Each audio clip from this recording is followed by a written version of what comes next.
పెడుతున్నాం. మళ్ళీ ప్రభుత్వానికి ప్రజలకి మధ్యన గ్యాప్ తెస్తున్నాం. ఇది కరెక్ట్ కాదు. అలాగే ప్రభుత్వం తరపున ఉపాధి లభించబడింది. ఇప్పుడు ప్రభుత్వ ఉద్యోగాలు కాదని వీళ్ళు ఫీల్ అయ్యారు, కానీ ఎంతమందికి ఇది ఉపాధి వచ్చినట్టు? ఇప్పుడు మనం ఇస్తుంది 16,000 డిఎస్సి కింద టీచర్లు రిక్రూట్ చేస్తుంటే వామోను 1,30,000 అప్పుడు ప్రభుత్వ ఉద్యోగాలు వచ్చింది. టోటల్ కలిపితే 2 లక్షల ఉద్యోగాలు వచ్చాయి. ప్లస్ ఇవన్నీ ఉపాధే కదా ప్రభుత్వం తరపున.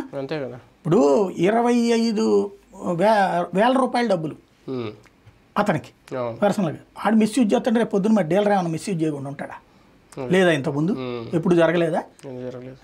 జరగకపోతే బియ్యాలన్నీ యాడ్ నుంచి వచ్చినాయి, రొటేషన్ అని ఎక్కడి నుంచి నడుస్తుంటాయి.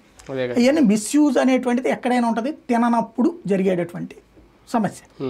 కానీ కాన్సెప్ట్ ఏంటంటే ఇక్కడ మనం ప్రాక్టికల్గా ఆలోచించాల్సింది, ఉపాధి పోతుంది, ఇద్దరిని మళ్ళీ రోడ్డును పడేస్తున్నాం, వాళ్ళు కట్టే డబ్బులు అప్పులు ఇరుక్కుపోతారు. ఇప్పుడు వాళ్ళకి 25,000 వస్తుంది కాబట్టి అది కోల్పోతారు. ఇంకొకటి ఇంటి దగ్గరకు వచ్చిన రేషన్ మళ్ళీ ఇంటికి దూరం చేస్తున్నారు.